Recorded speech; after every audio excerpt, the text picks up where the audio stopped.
Good morning and welcome to the news update on Aneke TV. First, the headlines. Meeting between US and Russia has ended without a deal on Ukraine war. Unilag first-class graduate wins scholarship to study abroad. Police dismantle child trafficking syndicate in Lagos State. Naira records 3 straight appreciations against the dollar. Now the news in details. I'm Deborah Mwakoba. The meeting between the United States President Donald Trump and Russia counterpart Vladimir Putin at Alaska has ended with the outcome of the engagement remaining entirely unclear.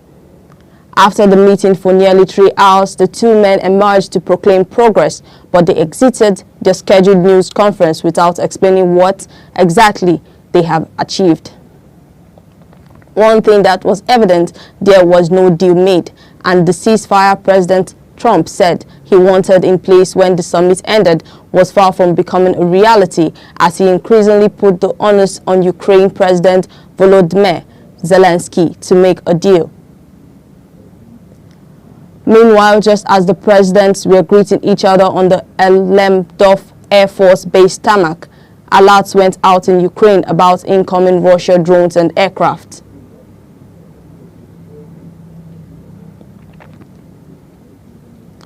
Now over to US. The US military is deploying more than 4,000 Marines and sailors to the waters around Latin America and the Caribbean as part of a ramped-up effort to combat drug cartels.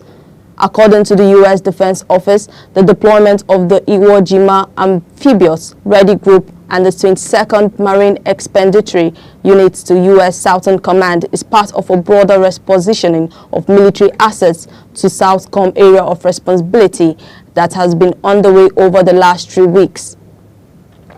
A nuclear-powered attack submarine, additional P-8 Poseidon reconnaissance aircraft, several destroyers, and a guided missile cruiser also being allocated to U.S. Southern Command as part of the mission.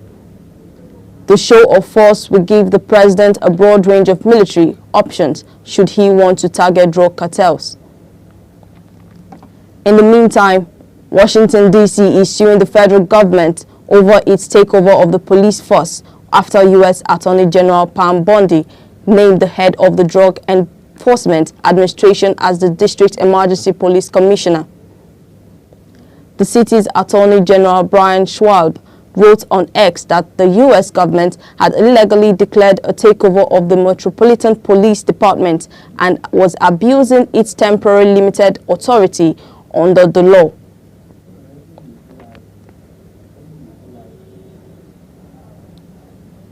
Over to France.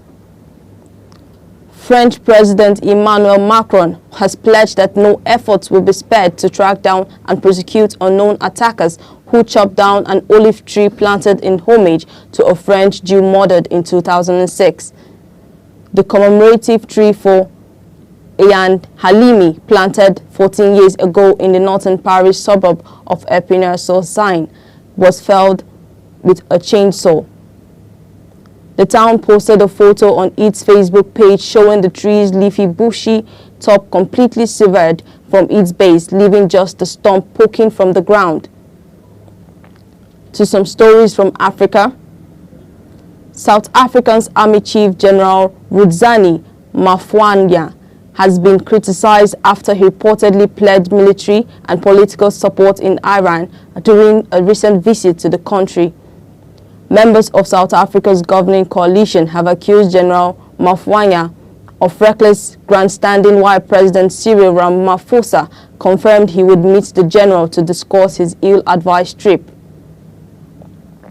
The role comes as South Africa navigates tense relations with the U.S., which has taken exception to the country's ties with Iran. The Democratic Alliance, part of South Africa government, called for General Mafwanya to be court-martialized. Also, Mali's military rules say they have arrested a French national, Yan Vazilia, on suspicion of spying for his country in an attempt to destabilize the African nation. In a statement read on national television, the junta alleged that Mr. Vezela was working on behalf of the French intelligence service. Mr. Vezela is yet to comment on the accusation.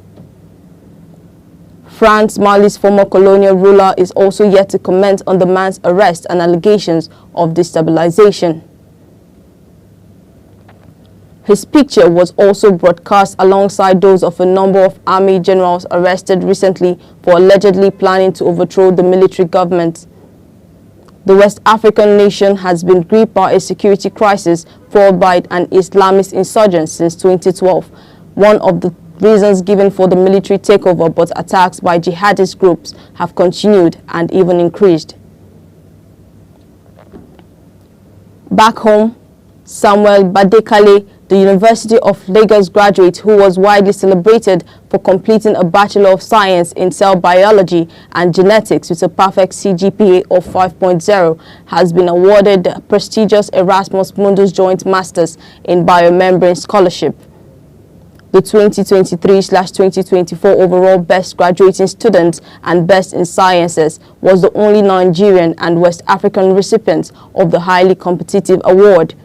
The European Union-funded program will see Badekale study across 3 of Europe's leading universities over the next 2 years: Université Côte d'Azur in France, University of Genoa in Italy, and University of Osnabrück in Germany. The curriculum spans cutting-edge fields including membrane biology, neuroscience, and experimental medicine. Now over to civil service. The head of the Civil Service of the Federation, Mrs. Didi Esther Wilson-Jack, says over 34,000 federal civil servants now have official government email addresses. According to her, the development, which is new in the Nigerian civil service, enables more secure and efficient communication across governments.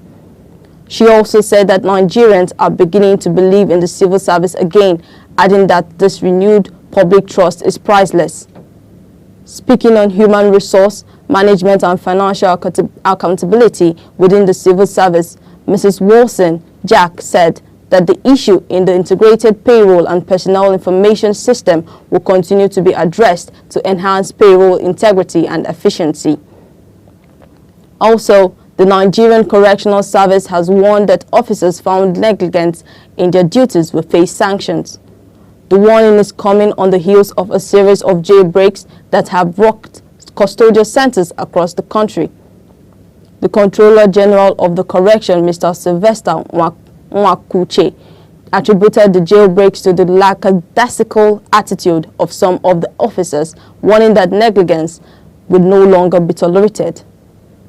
Data compiled from media reports, the Nigerian Correctional Service website, and other sources show that at least 6,700 inmates escaped from 13 correctional facilities between 2019 and 2025, with over 4,600 still at large. Now over to Kogi. The Federal Road Safety Corps, FRSC, has confirmed that 1 person has died and 5 others injured in a lone crash in Kogi State. FRSC Sector Commander of the state, Mr. Kumar Tuskwam, announced this to the news agency of Nigeria in Lokoja. Mr. Tuskwam said the accident, which occurred along the Lokoja-Obajana-Kaba road, was fatal. He explained that the crash resulted from excessive speed by the driver, who lost control and somersaulted along the road.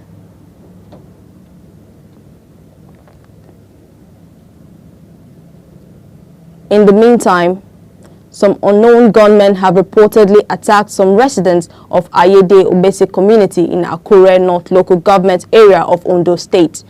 It was gathered that the bandits killed one man, Okudili Okoro, and whisked away a trader identified as Mrs. Orogun. During the attack, both victims were said to be residents of the community. Though the details of the incident were still sketchy at the time of filing this report, but the State Police Command has confirmed it. Also, Some yet-to-be-identified assailants have abducted 3 siblings, a boy and 2 sisters, in Amanse, Oka North local government area of Anambra State. It was gathered that the incident led to the killing of the boy after he was allegedly forced to sleep with his 2 sisters by the gunmen. According to eyewitnesses in the area, the armed hoodlums invaded the victim's residence, took the 3 siblings, and after trying to force the boy to sleep with his sisters, whisked them away to an unknown destination. Meanwhile, Lagos State Police Command has uncovered a notorious trans-border child trafficking syndicate, rescuing 11 young victims and arresting 4 suspects linked to the recruitment and transportation of Nigerians to Ghana for prostitution. Investigations confirmed that the suspects were part of a wider criminal network involved in trafficking young women across borders. Further investigations enabled the safe rescue of 10 additional victims, aged between 21 and 29, who had been targeted for exploitation. The suspects are in police custody and are cooperating with investigators to expose their members of the syndicate. Now to Ebonyi. Governor Francis Nwifuru of Ebonyi State has constituted the State Independent Electoral Commission EBSIEC with a former Special Assistant to the Governor on Housing and Urban Development, Mr. Patrick Enyi, appointed as the chairman. At the swearing ceremony of members of the commissions at Government House Abakaliki, Chief Nwifuru directed them to review the law guiding local government election in the state with a view to ensuring that it conforms with the Electoral Act of the federal government. He pointed out that such a measure would reduce litigation and confer credible on local government electoral process. The governor said the state government was committed to ensuring that EBSIEC conducts elections that would reflect the will of the people irrespective of the party in power. Also reconstituted was the State Civil Service Commission headed by Mrs. Virgie Oketa, with a charge to build on the achievements of her predecessors, Mrs. Catherine Obu. Now to business. The Naira recorded 3 straight appreciations against the dollar at the official foreign exchange markets to end the week on a positive note. This means that the Naira gained 2.0 Naira against the dollar on a day-to-day basis. Similarly, at the black market, the Naira appreciated by 5 Naira to 1,560 Naira per dollar, up from 1,565 Naira exchange the previous day. On a week-on-week basis, the Naira firmed up by 1.05 Naira and 5 Naira against the dollar at official and parallel foreign exchange markets. The development comes as the National Bureau of Statistics said Nigeria's inflation dropped to 21.88% in July from 22.22% the previous month. Over to sports. The Tigers demolished defending champions Tunisia 87-66 in a commanding performance at the Pavilhão Mutiosos de Luanda to maintain their perfect start to the 2025 FIBA Men's Afrobasket Championship in Angola. The 2015 champions dominated the 3-time winners from start to finish, securing their 2nd consecutive victory in the tournament after Wednesday's 7-59 triumph over Madagascar. Houston Rockets shooting guard Josh Okogie was simply unstoppable, recording a game-high 33 points to inspire Nigeria to a comprehensive 21-point victory that puts them firmly in control of Group B. Also in sports, Super Falcons goalkeeper Chiamaka Nnadozie received a hero's welcome at Brighton and Hove Albion Women, with teammates and staff giving her applause and a standing ovation as she arrived at the club following her outstanding performances at the 2024 Women's African Cup of Nations. The 24-year-old shot stopper, who joined the Women's Super League this summer on a free transfer from Paris FC and had her arrival delayed due to Nigeria's successful WAFCON campaign in Morocco, where the Super Falcons claimed a record-extending 10th continental title. Another triumph, keeping 4 clean sheets whilst conceding just 2 goals to earn the best goalkeeper award and a place in the team of the tournament. Now over to entertainment. Popular social media personality and